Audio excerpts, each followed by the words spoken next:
Barry Loser's Book of KEEL Stuff. Written by robots controlled by Jim Smith. Meet the losers. Color me in. Name, Barry Loser. Keelness level, V.Keel. Catchphrase, KEEL. Job, being KEEL. Name, Bunky. Keelness level, high. Catchphrase, salute. Job, Barry's sidekick. Name, Nancy Verkenwerken. Keelness level, quite keel. Cat's name, Gregor Verkenwerken. Job, working stuff out for Barry. Name, Darren Darrenofsky. Keelness level, medium. Favorite drink, Frankel. Job, burping in faces. Name, Sharonella. Keelness level, average. Fancies, Barry Loser. Job, being bossy. Name, Anton Mildew. Keelness level, loserish. Best friend, Invis. Job, editor, The Daily Pooh. Name, Gordon Smuggly. Keelness level, unkeel. Cat's name, Spencer. Job, being all smug. Name, future rat boy. Keelness level, keel. Catchphrase, keel. Job, super duper hero. Name, not bird. Keelness level, key heel. Catchphrase, not. Job, future rat boy's sidekick. Design your own Frankel. When my daughter Jim Smith was my age, he had a KEEL collection of soft drink cans from all over the world. That's why he invented the drink Frankel and put it in my books. Now make up a new flavor of Frankel and design a can for it. Draw an elephant or don't. Hold this page up to the light. You are a loser. How to draw a loser. Here's what you'll need. A pencil. A hand. Some eyes. 1. Always start with eyes, they're the easiest bit. 2. Add a nose next, make it massive. 3. Now draw some hair, like brackets, then round off the head. 4. Ear. 5. Square body. 3 fingers instead of 5, quicker to draw. 7. Little legs. 6. Arm and fingers. 8. Eyebrows, anyone? 9. 3 teeth pleasy-poos. 10. Here are some ways to give your characters feelings, just with eyebrows. Now get a mirror 20 she and draw yourself. Loser fact. In my first book, Granny Harumpedunk bumps into her friend Ethel, whose feet are too fat for her sandals. Ethel's feet are based on Jim Smith's dinner lady's feet from when he was a kid. Test your loserish memory. In I Am So Over Being a Loser, my yellow book, me and my friends all start collections. Can you remember who collected what? A. Ring pulls. B. Jewelry. C. Rulers. D. Sweets. E. Boring old tea towels. F. KEEL napkins. G. Stamps. Darren spot the no-nose difference. Darren Darrenofsky's has fallen off. Can you remember which one is his? Draw it back quick so he can smell his blow-off. Can you spot the difference between these two pictures of not bird? Dog poos. There are lots of dog poos in my books, mostly because dog poos are disgusting and KEEL. Here are some extra weird ones for you to enjoy. Person stuck in poo. Now do your own. Drawing, not poo. Loser fact. You know Mrs. Trumpet Face from my blue book, I Am Not a Loser? Well, she was a real person who lived down Jim Smith's road when he was a kid. She was always shouting at him and his friends like a trumpet. That's why they called her Mrs. Trumpet Face. Who Bunky is based on. My best friend Bunky is based on Jim Smith's best friend when he was a kid. He was called Ben, and he was always round Jim's house. During the summer holidays, Ben turned up round Jim's house so early every morning that Jim was usually still in bed. Not that that bothered Ben. Jim's mom would let him in, and he'd make himself at home, watching TV and having a spot of breakfast. When Jim finally got up and came downstairs, he'd get all annoyed to find Ben sitting on his sofa, living Jim's life. So he'd send him home. Jim would calm down after about 20 minutes and call Ben up, ordering him to come back round to play. Which is sort of how I act with Bunky in my books. Talking of Bunky, here's a little story about me getting annoyed with him for being really annoying. Enjoy KEELs. Bunky is a loser. Saturday morning poo. I could tell it was the weekend when I woke up, because my dad had done his extra smelly Saturday morning poo, then tried to cover it up with aftershave, and the whole of the upstairs of my house completely stank of poo and aftershave. I wrapped a pillow round my head and rolled out of bed. I crawled along the floor to the stairs and got into the pillowcase, then slid down on my bum, doing a blow-off on each bounce. When I got to the bottom, my best friend Bunky was watching Future Rat Boy on TV in the living room, which didn't surprise me because he's round my house more than he's round his. "Pooey, what's that stink?" he said. "You," I said, and I spun the chair he was sitting on, which is one of those ones you can twizzle round. The twizzle. "Wahhhhhhh," screamed Bunky, his cereal flying off in every direction, including my mouth. The cereal was in the shape of UFOs, so they looked pretty cool as they whizzed through the air and landed dew on my tongue, and I imagined the little aliens inside being crushed to death as I chomped. Weirdly, the episode of Future Rat Boy that was playing on TV had UFOs in it as well, so I said, "Let's play UFOs." And we ran up to my room, which still stank a bit, although that is pretty normal. "Alien attack," shouted Bunky 990, throwing a remote control car and at my head the millisecond we got into the room. "Ow," I girl screamed, and I picked up the car by its aerial and started swinging it like a lasso. Because I was spinning round too, all I could see was the little car on the end of its aerial, all its doors flung open from how fast it was going.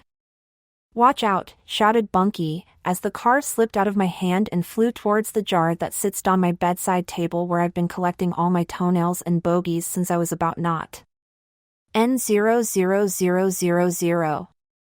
I screamed as it cracked open and the sky in my room filled up with little toenail-shaped moons and bogey-colored planets.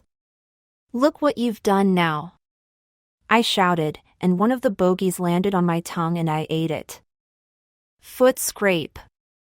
I picked up the remote control car and faced it towards Bunky, driving it full speed towards his ankle. Because the whole carpet was covered in toenails and bogies though, the car was skidding everywhere and it ended up going between his stupid legs. "Ha ha," he laughed. "I'm bored of this, I'm gonna watch Future Rat Boy." And he turned round and started walking downstairs like he owned the place, which he doesn't, I do. "Oh no you don't, young man," I said, marching after him in my bare feet, using my toes like fingers to collect bogies and nail clippings from the carpet.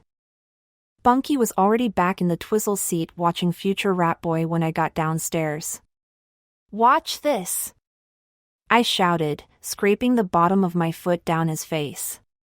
"Errrrgggghhh, get off me," he screamed, grabbing my ankle and end flipping me onto the carpet, which could have killed me, so I did a massive groan and pretended to die right there and then on the spot.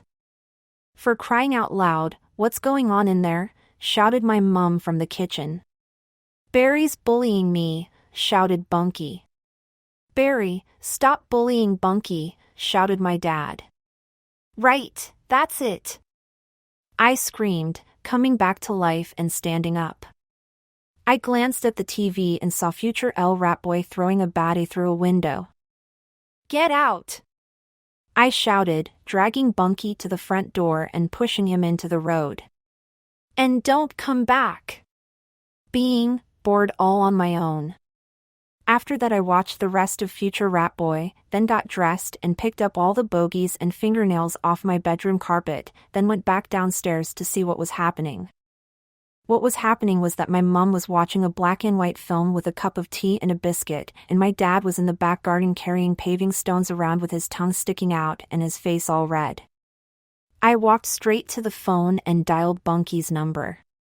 Go, said Bunky's voice, which is how we both answer the phone because that's how Future Rat Boy does it. Get over here right now, I shouted, then I hung up. 5 minutes later. "Arrgggghh," screamed my dad, dropping a paving stone on his foot, and my mum rushed out to give him a cup of tea and a cuddle. Which was good, because it meant the TV was free for us to start watching Future Rat Boy again when Bunky arrived. Sandwich? I said, getting up and bumping past his chair so it twizzled round to face the wall. I chuckled to myself and patted Bunky on the head, glad to have my best friend back, even though he is the most annoying person in the whole entire world, amen. Ooh, yes please, said Bunky, and I walked into the kitchen, making us both a sandwich. Mine with cheese and pickle in it, and his with toenails and bogies. The end. Thank you for reading my short story. Please don't feed your best friend a toenail and bogey sandwich next time you see them. Freaky Daily Ficos. Arg! All the stuff in Fico's supermarket has gone invisible. Draw it back on the shelves, and make it disgusting like Bunky's toenail and bogey sandwich. Anton Mildew from my class is the editor of our school newspaper, the Daily Pooh. Here's a few pages from one issue. Printed on recycled toilet paper, not. The Daily Pooh. Edited by Anton Mildew. Invisible friend goes missing. Face Snoggles reports the invisible best buddy of Daily Pooh editor Anton Mildew has vanished. 1 minute he was there, the next he wasn't, whimpered Mildew, pointing at the bit of air next to him. Mildew, describing his see-through sidekick as always there for me, has asked the public to keep their eyes peeled for a floating can of invisible Frankel. Ring pull shop to open. Darren Darrenofsky. A shop selling just ring pulls and nothing else is opening in Mogden, it has been revealed. The shop, which will be called Ring Pulls, will sell ring pulls, and maybe bottle tops as well, but they're not sure yet. I think it's great. You can only get ring pulls off of the tops of cans at the moment, which is annoying if re not Thirdsey, Seymour Squelch, avid ring pull collector and the person who is opening the shop. Everyone else thinks it's a stupid idea, apart from me. Nothing my goldfish keeps happens changing what he looks like. Sharonella reports. Nothing happened again yesterday, which makes it 3 days in a row where nothing's happened. Hopefully something will happen today, but probably not. By Anton Mildew. I don't get it. That's the 3rd time my goldfish, Herman, has changed what he looks like completely. Yesterday he was fat and really old looking, and he had one eye missing from when my cat, Bernadette, scooped him out of the tank last week. Now he's thin and looks half his age and has 2 eyes. It's a miracle, Mama. I said to my mama, who I call Mama, not Mum. Please don't call me Mama, Anton. It's embarrassing. And I've seen the other mums laughing, said Mama, and I patted her on her head. Oh Mama, you are funny. I chortled, and I went back to staring at my fish. Isn't Mama a silly Billy, Herman? I smiled, and the bit of poo that had been hanging out of his bum fell off and floated to the bottom of 3 Thumb Rita and Benjamin on the tank. Something happens. Sharonella reports something happened yesterday. That's why I'm writing this story about it. OMG, it was amazing. You wouldn't believe it even if I told, which I am going to. Okay, right, well it was me and Tracy and Donatella, and we were in the toilets when this thing just suddenly happened. It was so weird. And Racy was like, you old write about this in Daily Pooh, and Donatella was behind her nodding her head, which is her way of saying totally should do. You, which is basically why I've done this story. The end? Granny stuck in photo. Writes Jocelyn Twiggs. The family of a granny believed to be trapped inside a picture frame for 3 days were surprised to find that she just popped down the shops. It turns out she was at the supermarket all along. Laughed her grandson, Stuart Schmendricks. Edith Schmendricks, 98, is well known for her marathon pop-outs, once spending a week putting the milk bottles out. Design your own paper. Here's what you've got to come up with. 1. A newspaper name. 2. A headline for your story. 3. Then write the story. 4. And draw a photo for it. Knock knock jokes. Here are Not Bird's favorite knock jokes. They're really rubbish. Knock knock. Go away. Knock knock. Arg. That's my forehead. Sorry. Knockity walkity knock knock. I don't know who's there, but you're not coming in. 1. Knock knock. Why are you saying knock knock?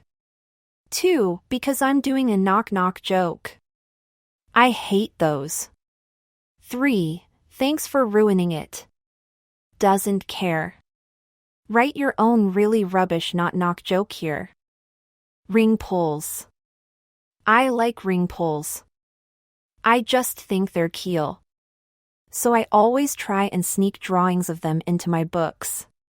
Here are some, turned into other things. Because I'm KEEL. Your turn. This is the book I wrote for World Book Day 2014. It's all about insects. And playing it KEEL. Knit I am a loser. Amaze KEEL news. Probably the most exciting millisecond in the history of my whole entire life on earth, amen, was the other day after school when my mum called me into the kitchen. Look at this, she said, holding up the Mobden Gazette. Fico's supermarkets are bringing out a new shampoo and they're looking for 3 kids to be in the advert. You could audition with Bunky and Nancy. I jumped in the air and did a dance, and my trousers fell down. Then I picked up the phone and dialed my best friend Bunky's number, which I'm jealous of because it's better than mine. Bunky! Have you heard? I screamed when he answered. What, have I heard your voice? Said Bunky, cracking up at his own stupid joke, but just ignored him and carried on with what I was saying. No, you complete loseroid, they're auditioning for a shampoo advert at Fico's tomorrow. I snort-led, almost weeing myself with excitement. I was jiggling around the kitchen like my mom when she dances to the radio, probably because I actually did need a real-life wee really badly. KEEL, said Bunky, which is what me and Bunky say instead of cool, mostly because it's Keeler, but also because it's what they say in our favorite TV show, Future Rat Boy. I hung up on Bunky and dialed Nancy Verkenwerken's number, which I'm also jealous of, but not as much as Bunky's. Nancy! Have you heard? I said when she answered, except it wasn't Nancy, it was her dad. Nancy's round at Bunky's, said Mr. Verkenwerken, so I hung up and phoned Bunky again, jealous of his number and because Nancy was there. What's Nancy doing round your house without me? I shouted when Bunky answered the phone, except it wasn't Bunky, it was Nancy. I popped in.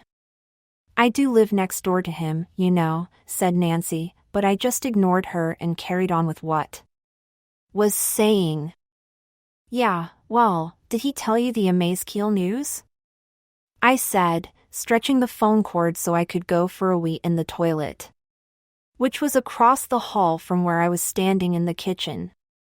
Yeah, it's KEEL, said Nancy, completely copying what me and Bunky say.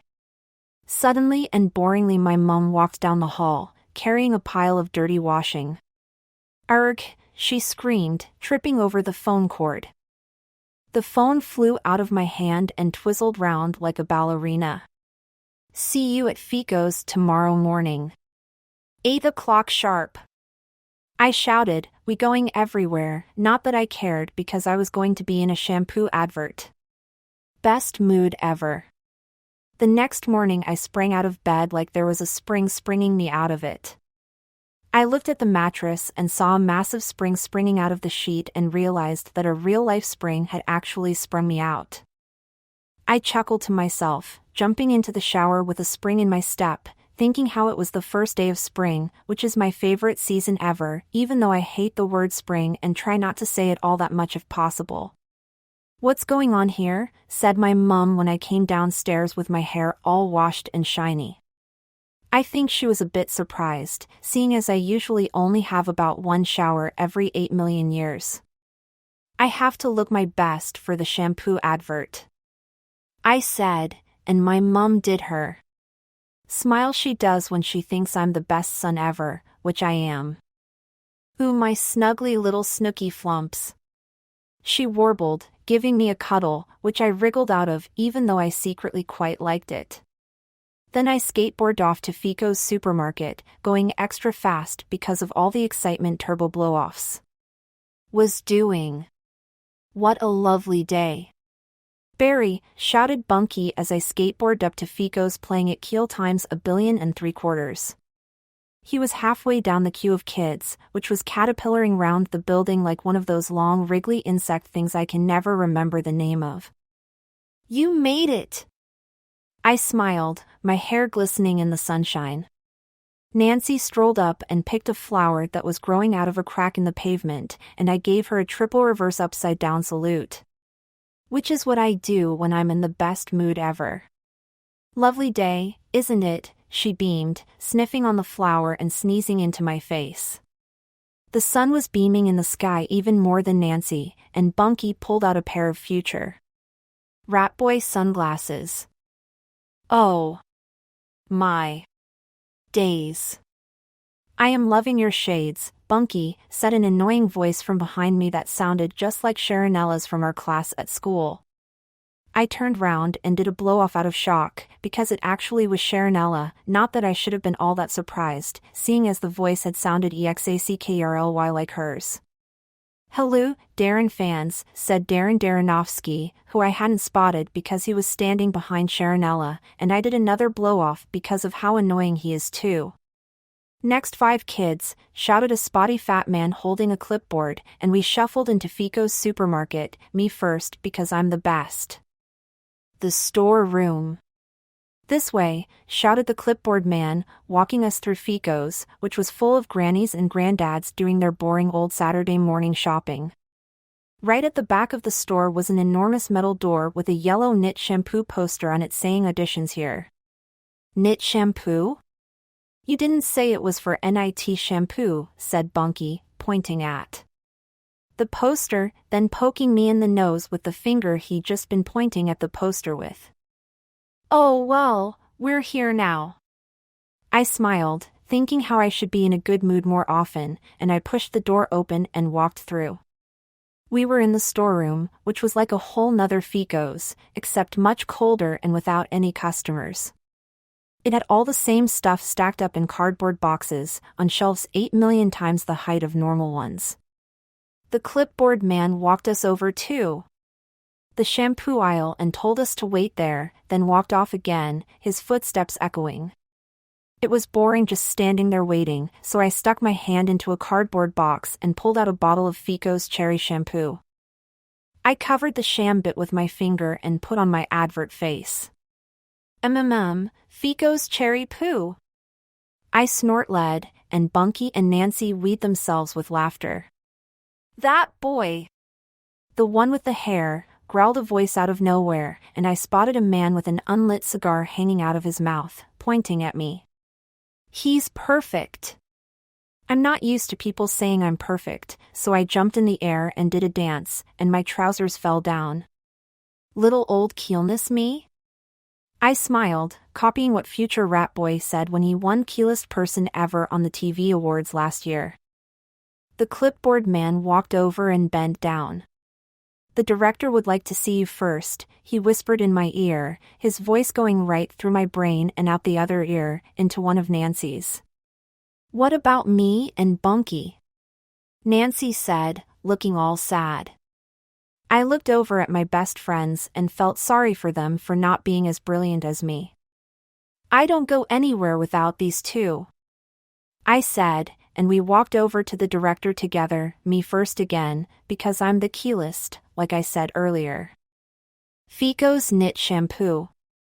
"Names?" said a frizzy-haired woman standing next to the director. Nancy and Bunky said their names, which are Nancy Verkenwerken and Bunky in case you didn't know. "Barry Loser," I said, smiling like I was in an advert for being Barry Loser. "Barry Loser? That's hilarious," chuckled the director, and everyone laughed, including Darren and Sharonella, who were standing at the edge waiting for their go. I snort-led, feeling like I was in one of those dreams where everything's going really well, and the frizzy-haired woman nudged us into the middle of the aisle. "Just walk a bit, as if you're going down the street," she said, looking at my hair all jealously. I glanced at Bunky, who's sort of like my pet dog, then at Nancy, who's sort of like my pet cat, which sort of made me their leader, which meant I'd better say something. "Bunky, Nancy," I said, putting my arms round them, "let's give this 120 million billion%. I whispered, copying what they say on my mum's favorite TV talent show. Put my hand up and we all high-fived, and it echoed round the storeroom. Nancy started to stroll, twiddling G here. Flower and looking up at the ceiling lights as if they were the sun. "What a lovely day," she beamed. "Yes, isn't it glorious?" I said, glancing up at the fake sun and snatching Bunky's future rat boy sunglasses off his face. If only I didn't have these pesky knits in my hair. The director chuckled and the frizzy-haired woman jotted something down in her notebook. "Can't see," mumbled Bunky, squinting from his nose sunglasses. He stumbled into a shelf and a cardboard box crashed to the floor, shampoo bottles flying everywhere. Grumbled the director, and the frizzy-haired woman jotted something else down in her notebook, but not in a good way. I bent over, worried Bunky was ruining everything, and picked up a bottle of almond conditioner. Pretending he's dead so I don't pick him up. "Ooh, Fico's Knit Shampoo," I said, totally making it up on the spot. "Just the thingy pose for my knit problem." I flipped the lid open, held it over my head and squeezed. Light brown slime drizzled onto my hair and down my face. "Fico's Knit Shampoo," I said, doing my best advert voice. "Because it's KEEL." There was a millisecond of silence like you get in between adverts on the telly, then the director stood up. "Bravo," he roared, and everyone in the whole shampoo aisle applauded, including me, because I'm my #1 fan. Even more amazed KEEL news. After that we sat through 7 billion other editions which were all completely rubbish, including Sharonella and Darren's. Then the director whispered something into the frizzy-haired woman's ear and she clapped her hands, but not like she was clapping someone, more to shut us up. "Thank you all for coming today. It's been so hard to decide," she shouted, which is what they always say at things like this, just to make the losers feel better. However, the 3 winners have been chosen, and they are Barry Loser, Nancy Verkenwerken, and Bunky. You know how I said the most exciting millisecond in the history of my whole entire life on Earth Amen was when my mum told me about the shampoo editions? That was until right now. Yippee KEEL KAYAY. I screamed, jumping in the air with Nancy and Bunky, and we all did a dance, and my trousers fell down. A week later. It was a week later and my mum was dropping me, Bunky and Nancy off to film the advert. "See you later for your big camping trip," said my mum, because we were sleeping in the tent in my back garden that night to celebrate being famous. "Okay, Mrs. Bunky," I shouted, pretending she was Bunky's mum because of how embarrassing she is, and she ruffled my hair. The advert was being filmed down the poshest street in Mogden, which was sort of like the shampoo aisle in Fico's storeroom, except the cardboard boxes were enormous houses, and instead of fake sun there was cloud. Darren Darrenofsky wobbled up, sipping on a can of Frankel. "Good morn, Keels, Darren fans," he burped, and I spotted something Sharonella-ish behind him. "What in the name of unkeelness are you two doing here?" I said, patting my hair down where my mum had just ruffled it. "We're spectatoring," said Sharonella, and I felt sorry for them, not being the stars of a knit shampoo advert like me. The director walked over and ruffled hair right where I just patted it my down. "Hey kids! I had the greatest idea for the advert last night," he said, all bond excitedly. "It's got everything: energy, passion, pizzazz." "What is it?" said Sharonella, even though it was none of her business. "One word: roller skates," he boomed, and I gulped, because I'd never roller skated in my life. "That's 2 words, said Nancy, and I trod on her foot to shut her up. 1, 2, what's the difference?" breathed the director, blowing a cloud of cigar smoke into my face. I thought about my skateboard, and how roller skating is probably just like riding 2 skateboards instead of 1. "Yeah, Nancy, what's the difference?" I said, and she trod on both my feet to shut me up. "Runaway loser." Frizzy hair gave us all a pair of roller skates and a helmet each. I put mine on and stood up. "You know how I said the advert was being filmed on the poshest street in Mogden? It's also the hilliest." "Whoa!" I screamed, rolling backwards down a huge slope. "We have a runaway loser," said Clipboard Man into a walkie-talkie, and everybody laughed. "Barry," cried Nancy, zooming after me on her roller skates, with Bunky right behind. They sped past and looped back, stretching their arms out and holding hands to catch me. "Umph." I blurted, crashing into them, and we all fell over. I stood up, wobblingly, and patted my hair down for the 8 millionth time that morning, even though it was inside a helmet. "Let's film this advert." I boomed, trying to sound like their SP leader, and I fell straight down on my bum again. "Action." "Action," boomed the director, and Nancy started to roller skate down the road. "What a lovely day," she beamed, even though it was even cloudier than before. "Isn't it glorious?" I warbled, wobbling behind her, my arms waggling to keep steady. If only I didn't have these pesky nits doing poos all over my head. I rolled past the camera and crashed into the frizzy-haired woman. "Cut," growled the director. "Barry baby, where's the magic gone?" he said, blowing cigar smoke in my face again. A huge black cloud had appeared behind him, and I imagined a giant director out in space, blowing cigar smoke onto the world. I tried to stand up, but my feet were skidding off in opposite directions. Bunky and Nancy rolled over and dragged me to the curb. "You okay, Barry?" said Nancy, and I gave her a thumbs up, mostly because I was too out of breath to speak. "Okay, let's go again," shouted the director. "Really work it this time, guys." Action. "What a lovely day," said Nancy, and Bunky twizzled round like a ballerina. "Isn't it glorious?" I said, zooming past them and tripping over a camera wire. *arg. I screamed, flying through the air and landing in a bush. "Maybe we could get rid of the roller skates?" I heard the frizzy-haired melon woman say to the director, her voice muffled from all the leaves around my ears. The air had turned cold, like in the storeroom at Fico's. "What, and lose the pizzazz?" growled the director. He looked at his watch, then the big black cloud, and shook his head. "Is there anyone else here who can roller skate?" asked the director. "Me," shouted Darren Darrenofsky before I'd even clambered out of the bush.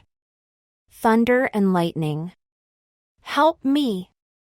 I wailed, trying to get up, my feet running away from their owner, who was me.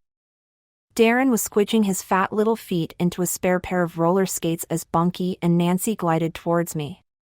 They grabbed a berry arm each and rolled me over to the director. "You've got to give him one more chance," said Nancy, holding me up like an old granddad who can't walk. Lightning struck in the distance as Darren trundled past doing a little jump. "Barry baby, what can I tell you?" sighed the director. "I've got to get this thing filmed before the rain starts." "I'm sorry, really I am." My knees gave way and I collapsed to the floor like an empty Fico's carrier bag. "But you said I was perfect," I cried. I lay on the ground, thinking how this whole auditioning thing had been my idea in the first place. "Bunky, Nancy, I order you not to be in the knit shampoo advert without your leader," I roared, but in a nice way, and waited for them both okay and take off their roller to say skates. Bunky looked at me all guiltily, like a dog just before it's about to do a poo right in the middle of the pavement. Nancy glided over, her ponytail swishing like a cat's tail. She held my hand in hers and looked me in the eyes, then glanced towards the director.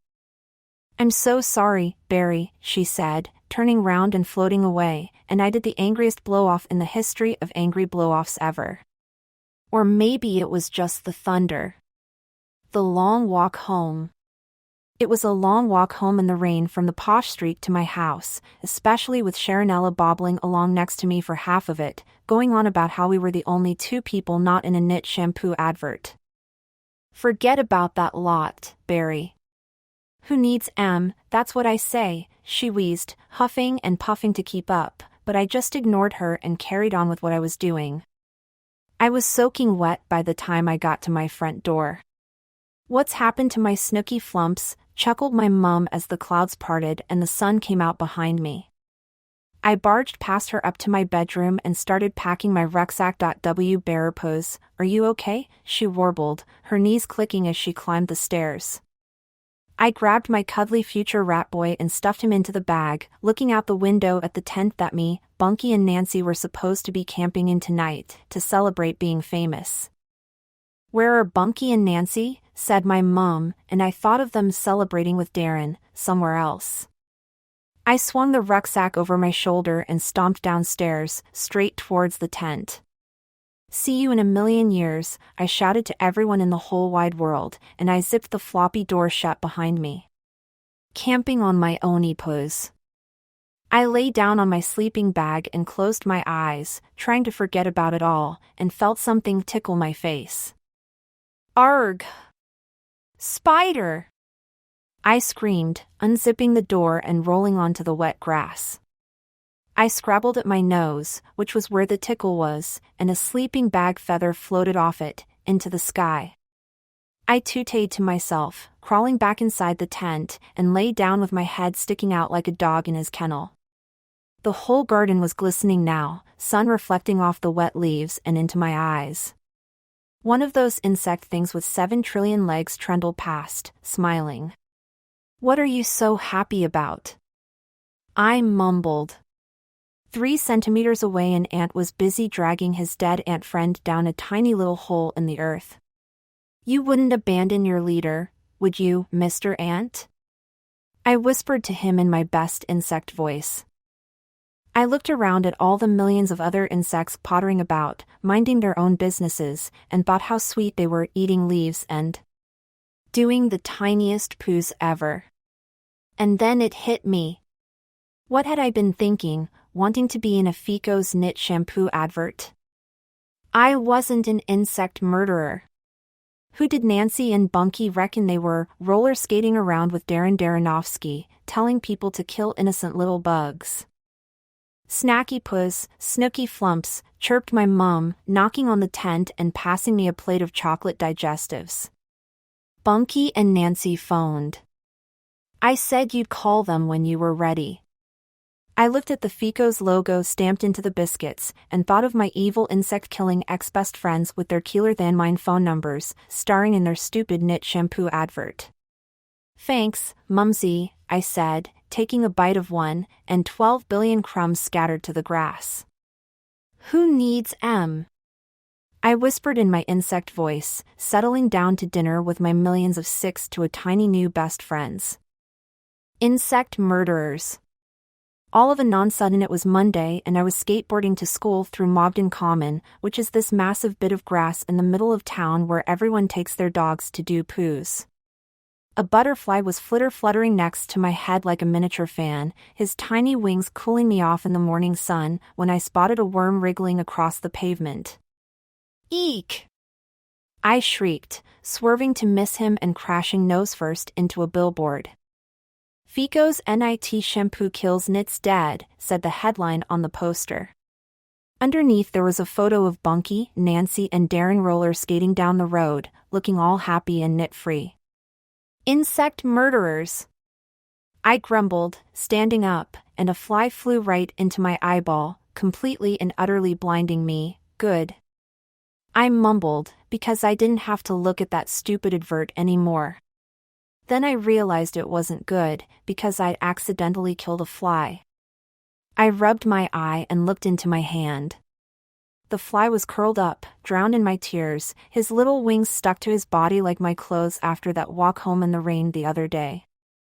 I'm sorry, Mr. Fly, I said, kneeling down and scraping a hole in the dirt. I plopped him in and put the dirt back, then picked up an old lolly stick that was lying on the pavement and broke the end off to make a gravestone. Grabbed a pencil out of my rucksack and wrote Fly in tiny capitals on the bit of wood. May you rest in keelness, I said, digging the mini gravestone into the dirt and heading off for school. Nits are the keelest. The annoying thing about being the nicest, most non-insect killing person in the whole wide world, amen, is that you have to stop every 2 minutes to bury all the insects you keep accidentally killing. Like the ant ran over with my skateboard 3 seconds after I drowned that fly in my eyeball. And the daddy long legs I swallowed while yawning 8 milliseconds after that. By the time I got to school I'd had to do so many insect funerals that I'd used up 4 lolly sticks and my pencil lead was completely worn down. There was a crowd around Bunky and Nancy as I walked through the classroom door, everyone asking them about the advert and whether they were millionaires yet. Barry, said Bunky, walking over to me all guiltily like a dog that's just done a wee in the middle of the living room carpet. How are you, Barry? Said Nancy, coming over and curling her arm round my shoulder, but I just ignored her and carried on with what I was doing. I had a word with the director about the next advert.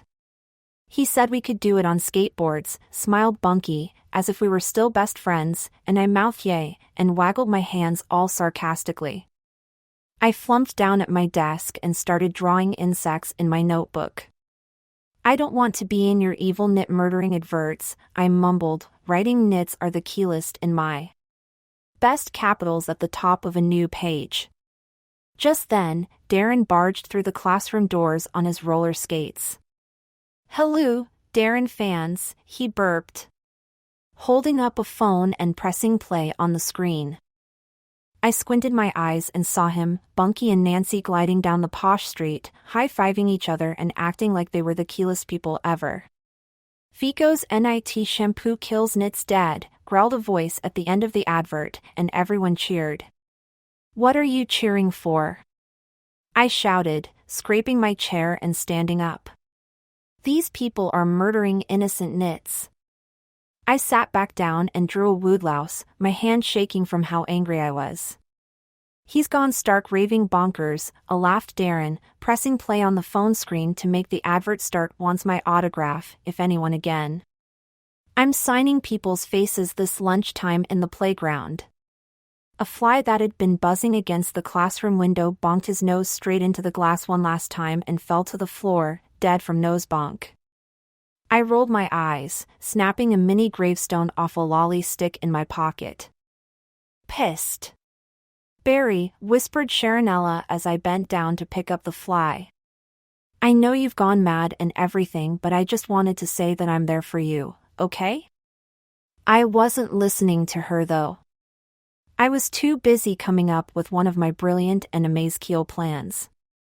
Give a bug a hug. The queue for autographs caterpillared all the way round the playground like one of those insects with 20 trillion legs I can never remember the name of.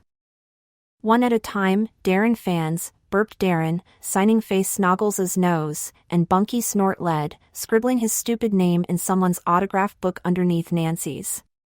Ready? I said to Sharonella, taking a deep breath and accidentally breathing in a mosquito. Huh? Oh yeah, I was born ready, said Sharonella, who was standing next to me picking her nose and holding a poster with "Knits are people too" written on it. I looked at my poster, which said "Give a bug a hug" in my biggest capitals, patted myself on the back for coming up with such a brilliant and amazing idea, and started marching towards my ex-best friends. Ban Fico's knit shampoo! I shouted, waving my poster in the air and hitting a ladybird but not killing it, so that's okay. Give a bug a hug, burped Darren, reading my poster out loud. Okay, he snort-led, running towards a daddy longlegs that was flying past, minding its own business. Come to daddy, daddy, he snarfled, grabbing it by the wings and giving it a cuddle. No! I screamed, dropping my poster and running towards him. Darren opened his arms and the daddy longlegs dropped to the floor, all dizzy. You almost killed him. I cried. Stroking its wings, and it floated off, a bit wobbly. Oh no, I'm about to tread on an ant, said Darren in a baby voice, lifting his foot above an ant that was strolling past. I scrabbled towards it on my hands and knees and scooped it up just in time. The ground shook as Darren's foot stomped onto the floor, or maybe it was Mrs. Dongle, the school secretary, bounding over. Boys, I cannot tolerate this tomfoolery, she wheezed, the wooden beads on her necklace knocking against each other. He started it, burped Darren, opening a can of Frankel and slurping it down in one go. Mrs. Dongle looked at me, lying on the floor holding an ant, then over at my poster. Give a bug a hug, she said, reading it out loud. That's perfect. Mrs. Dongle's office. It was 10 minutes later and I was in Mrs. Dongle's office, but not because I'd been naughty or anything. Have you heard about Mogden Common, Barry? She smiled, offering me a chocolate digestive. Yes, I said, but it came out as MMF because of the chocolate digestive I just stuffed in my mouth. It's that bit of grass where all the dogs do their poos, I mumbled, spraying crumbs all over her desk. That's it, she chuckled. It's one of the last natural parts of Mogden left. Did you know that Fico's wants to build a brand new mini supermarket right in the middle of it? She said, suddenly all serious. I thought of Mogden Common and remembered Mr. Fly, lying in his tiny grave. I hate Fico's, I said, looking out the window at Bunky and Nancy, acting all KEEL because of their stupid Fico's advert. There's a protest march coming up to stop them building it, said Mrs. Dongle, passing me another digestive, and I started to realize why the ground shook when she ran. Your posters would add just the pizzazz we need. I slotted the biscuit into my mouth like a coin into a vending machine, and a blow-off popped out the other end. The Fico's protest. I spent the whole rest of the week making posters for Mrs. Dongle, and burying insects I'd accidentally killed, and not telling Sharonella about the Fico's protest, otherwise she'd want to come too. Then all of a non-sudden it was Saturday and I was standing on the OB edge of Mogden Common with Mrs. Dongle and all her wooden bead necklace friends and their husbands, wondering how in the unkeelness my life had ended up so loserish. Boo Fico's, growled an old granny, doddering past with a pram full of sausage dogs. She pulled a tied-up plastic bag out of her pocket and threw it at the enormous billboard that had been put up the day before. Your new Fico's Funsize will be here soon, said the billboard in the biggest capitals ever, and I wondered if me and Mrs. Dongle's friends were wasting our time with our tiny little posters. Yes, that's right, boo Fico's, shouted Mrs. Dongle, waving her poster. On it I'd written Fico's IS for losers, which wasn't my most genius idea ever, but she seemed to like it. A van with a satellite dish on the roof and Mogden TV written on its side screeched up. A man with a camera jumped out, followed by a lady with blonde hair and a microphone. We are live at Mogden Common, where a riot has broken out in protest against the new Fico's fun size, she said, flicking her fringe like me when I had my bouncy hair for the audition. I looked around at all the Mrs. Dongles and their husbands, standing there eating sandwiches and drinking tea, and wondered if this was what being in a riot was like. Over on the other corner of the common, 3 figures started to glide towards us. One looked like a dog crossed with a human, the other had a cat's tail growing out of her head, and the third was half crocodile, half fat little belly. I zoomed my eyes in and realized it was Bunky, Nancy and Darren out practicing their roller skating for the next evil knit-killing shampoo advert. The cameraman swiveled round and started to film. "This is very interesting," said the blonde lady. "It seems the stars of the hugely successful Fico's knit shampoo advert have turned up. Who knows what could happen next?" What happened next? "It's those knit shampoo kids," shouted the old granny, giving her pram a push and letting go. It zoomed off like me on roller skates, slicing a worm in half with one of its wheels. "Get 'em, boys," she cackled, and the dogs leaped out of the pram and ran towards Bunky like a string of sausages. "ARRGGHHH," screamed Bunky, who's comprly scared of dogs. He twizzled round to zoom off and fell straight down on his bum. The sausage dogs swarmed round him, wagging their tails and yapping. Mrs. Dongle dropped her poster and bounded over. "Bad doggies, naughty pooches," she warbled, the TV people right behind her. "Tell us how you're feeling," said the blonde lady, stuffing her microphone into Bunky's face. "My bum hurts," said Bunky, a sausage dog licking his face. I tiptoed over and watched from behind my poster, hoping they wouldn't see me. Well, if it isn't Barry Loser," burped Darren, spotting me straight away, probably because of my massive nose sticking out from behind the poster. "How many ants have you snobbed today?" he laughed. The camera swung round to me and I felt myself go the color of a bottle of Fico's cherry shampoo. "How many have you killed, murder?" I shouted, waving my poster and hitting a daddy longlegs but not killing it, so that's okay. "None yet, but it's never too late," said Darren, grabbing a fly that was flying past, and all the Mrs. Dongles and their husbands gasped. "Truly shocking scenes here at Mogden Common," said the blonde lady into the camera. That was one of the stars of the Fico's knit shampoo advert happily murdering a fly, just for the fun of it. "This is Sandy Sandals for Mogden News Tonight." Darren opened his hand and the fly flew off, dizzily. "Look! He's alive," he shouted, but it was too late. Sandy Sandals and the cameraman were getting into their van and zooming off. The news.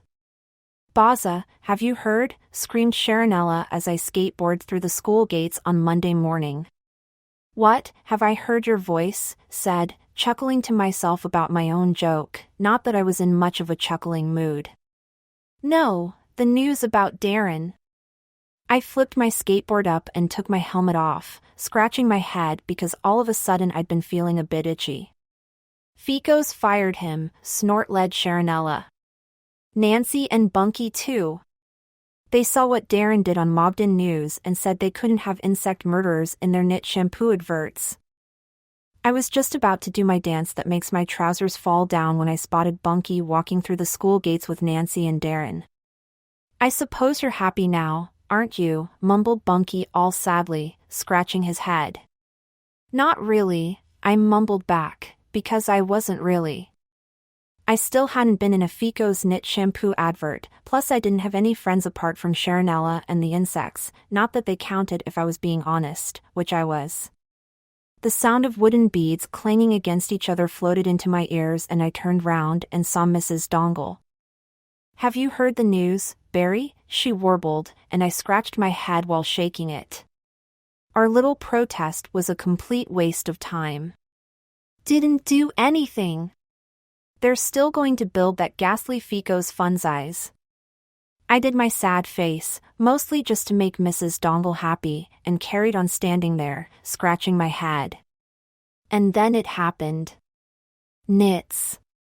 Asterisk arg. Nits, screamed Mrs. Dongle all of a sudden, pointing at my hair, and she jumped and ran off, her wooden beads clanging. What is it? What is it? I cried, even though Mrs. Dongle had said what it was. Sharonella tiptoed over and peered into my hair. Oh. My. Days. Barry, you've got like a gazillion nits, she said, squirming away from me and running off, screaming. I reached out to Nancy, forgetting we weren't friends anymore, which is what happens when you're too busy worrying about all the nits eating away at your brain. Nancy, you've got to help me. I wailed, my legs and arms flailing. Nancy slinked away from me, scratching her head, and I zoomed my eyes in and spotted the most nit-looking thing I've ever seen, going for a morning stroll along her eyebrow. Asterisk arg. Nits. I screamed, pointing at Nancy, and she started scratching and flailing, just like me. Arg! Nits, screamed Darren all of a sudden, pointing at Bunky's hair, and Bunky joined in with me and Nancy, itching himself like a dog. Asterisk arg. Nits, screamed Bunky, pointing at Darren, and that was how me, Bunky, Nancy and Darren all ended up standing in a circle doing the scratchy knit dance. Nurse Nigel. It was 10 minutes later and we were all in the nurse's room, but not because we had nits or anything. These aren't nits, said the nurse, whose name is Nigel, tweezering one out of my ear and looking at it with a magnifying glass, all confused. They're fleas. I glanced over at Bunky, then Nancy, but not at Darren, because I don't really like looking at him all that much. The sausage dogs. I laughed, remembering how one of them had been really scratching his bum with his mouth just before he'd licked Bunky's face. Most extraordinary, mumbled Nurse Nigel to himself. He opened his cupboard door and peered in, scratching his chin, but not because he had fleas or anything. Here we go, he smiled, pulling out a big plastic bottle with Fico's flea shampoo for dogs written on it in massive non-capitals. So that's how I ended up in the school showers with Bunky, Nancy and Darren, stripped to my future Ratboy vest and pants and covered in Fico's flea shampoo for dogs. Fico's flea shampoo for dogs. Do us a favor, Barry, burped Darren. Foam and dead fleas running down his belly. Next time she goes on a protest, tell your mom not to bring her sausage dogs, he snort-led, and Nancy and Bunky giggled, trying not to laugh out loud. She's your mom, not mine. I shouted, looking down at all the dead fleas floating in the water, feeling a bit bad because I'd gone back to being an insect killer like my evil ex-best friends. Get 'em, boys, shrieked Nancy, doing her impression of the old granny with the pram, and I snort-led to myself first then stopped, because I was still angry with Bunky and Nancy for abandoning their leader. I'm sorry, Barry, real keely I am, said Bunky, his whole head covered in flea shampoo foam. We shouldn't have done the advert without you. Yeah, I don't know what came over us, said Nancy, rubbing flea shampoo into her armpits. Please forgive us, she groaned, staggering towards me with her arms stretched out like some kind of foam monster. Yuck, I'm gonna be sick from all this niceness, said Darren, and I looked at the three of them covered in flea shampoo and smiled, thinking how it would be KEEL if we were all in a Fico's flea shampoo advert one day. What a lovely day! I beamed, grabbing a handful of foam and squashing it into Nancy's head. Isn't it glorious, smiled Nancy, bonking me on the nose. Fico's flea shampoo for dogs, said Bunky, picking up a handful of dead fleas and doing his best advert smile. I put my arms round him and Nancy, and Darren too, because I was in a good mood all of a sudden. It's the keelist, we all shouted, but we didn't jump in the air and do a little dance, because that's extremely dangerous when you're in or around water. Plus I didn't want my pants to fall down. The endy poos. Draw some bugs. That is an order. Loser fact. Jim Smith had nits about 3 times when he was a kid. One time when he had them and was looking in the mirror, he saw one carrying its dead friend along the top of his eyebrow. Talk like a loser. Me and Bunky think we're S000 KEEL, saying our made-up words. Here's what they mean. KEEL.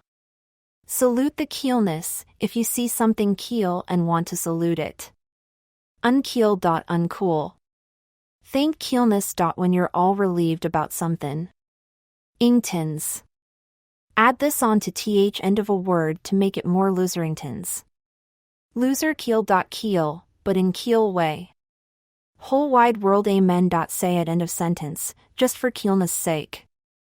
Comperleaderly. Accept your own comperleaderly keeler. Annoy amazingly. Annoyingly amazing. Loseroid. Loserish, but kind of keel at the same time. Poos. Add on to end of words to make them keely poos.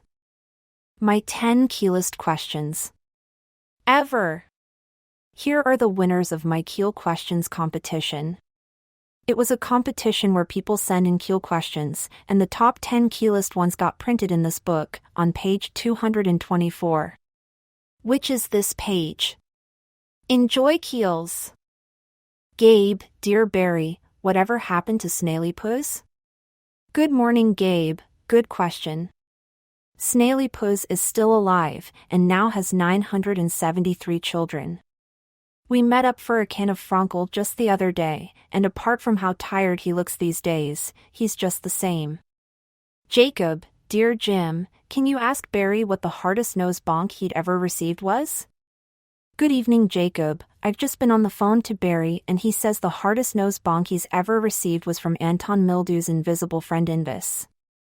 Barry didn't even know it had happened until Anton told him.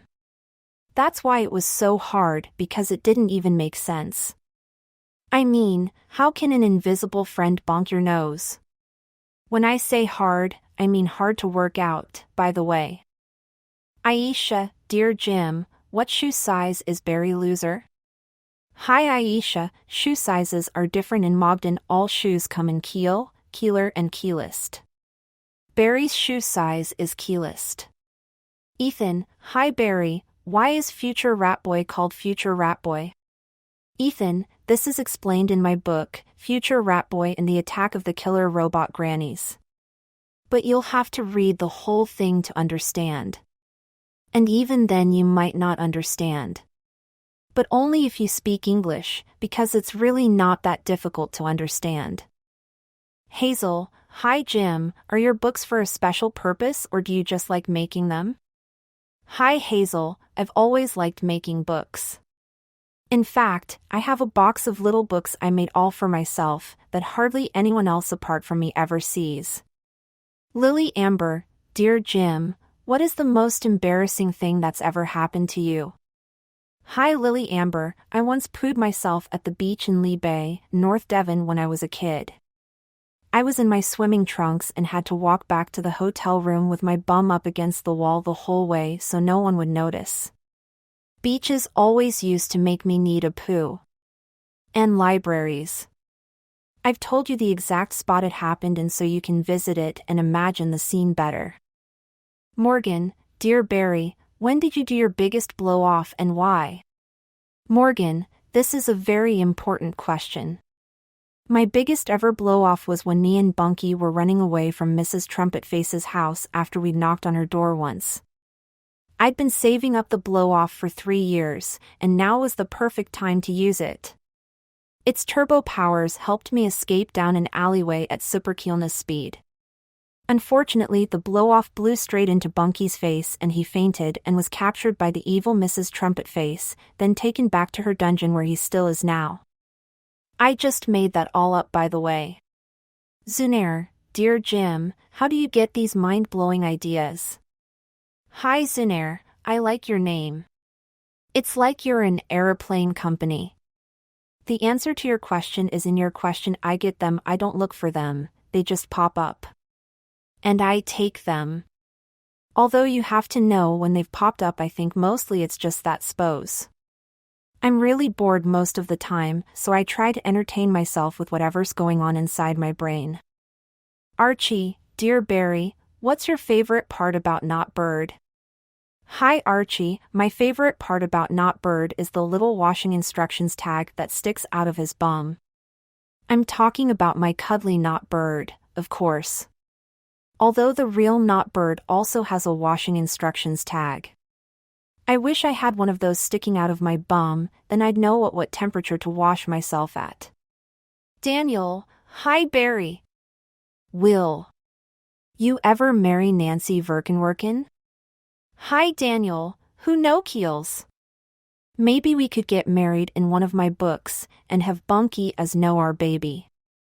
Did you that Nancy Verkenwerken is actually based on Jim Smith's childhood pen friend Nancy Vankierbergen?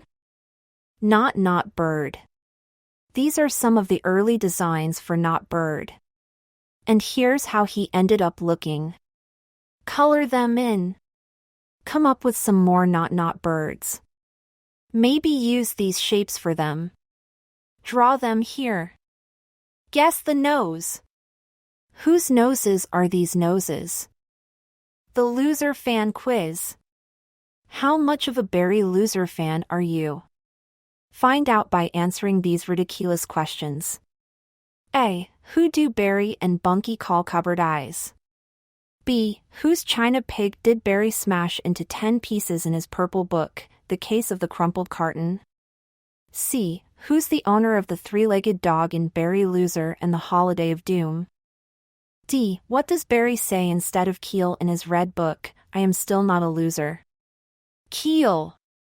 E. Who gets a fish finger stuck on their forehead in the blue book, I am not a loser? F. Whose whatever box contained a worm bracelet? G. Who lived in a house like this? Design a superhero. Future rat boy got zapped by lightning while he was inside a bin with his cuddly toy bird, an old TV set, and a rat.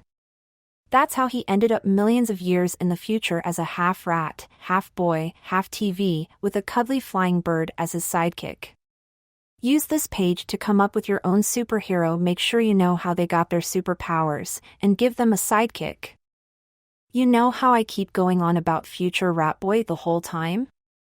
Well, here are a few pages from the new Future Rat Boy book, Future Rat Boy and the Attack of the Killer Robot Grannies. Future Rat Boy. Disaster strikes. Colin sweetie, come back here, shouted my mom as I stretched the scuba mask over my head and zoomed out of the front door, past my dad who was coming back in, minus the TV. I've got to save the telly, I shouted. Otherwise I'll never see Attack of the Killer Robot Grannies. A bolt of lightning hit the little apple tree in our front garden and a branch exploded, spraying tiny little bits of bark through the air. Whoa! Be careful, my darling, screamed my mom as I lifted the lid of our green plastic wheelie bin and dived into it, which is another thing I've always wanted to do. Phew, that was close, I whispered, bird a stroke and patting the TV. Giving my eyes were getting used to the pitch blackness, and I noticed I was sitting on a half-filled-up bin bag, which was actually quite comfy. Squeak, squeaked something, and seeing as it couldn't have been Bird, because he was just a cuddly toy bird that couldn't speak, I looked around the bin for something else that might have made the noise. And that was when I spotted the rat. Ray 8! I screamed. Not that anyone could hear me, what with the lightning bolt hitting the bin. Lions of years later. I woke up and didn't know where I was. Then I remembered I was in a bin. I lifted the lid and jumped out. It was morning and the little apple tree in my front garden was now a gigantic, ancient one. Cool, I said, and I looked up at my house, which was 2 times taller and more metal-looking than I remembered. Also cool, I smiled. I like saying cool, in case you haven't noticed. Moo I'm home, I shouted, knocking on the front door. The door whooshed open like one of the ones at my local supermarket, and an old lady with a shiny metal head and red traffic light eyes peered down at me. Hello, dear, She bleeped in a robotic voice. Is he a rat? Is he a boy? Is he a telly? Yar, he's sort of a bit of all three. When a bolt of lightning hits Colin lamppost, he's sapped millions of years into the future and turned into future rat boy. About the I-dotterer. Jim Smith is the keelest kids book I-dotterer in the whole world, amen. He graduated from art school with first-class honors, the best you can get, and went on to create the branding for a sweet little chain of coffee shops. He also designs cards and gifts under the name Waldo Pancake. People ask me if it gets boring dotting I's all day long. Says Jim, dotting a couple of I's without even looking. Because his own eyes don't have any dots at all.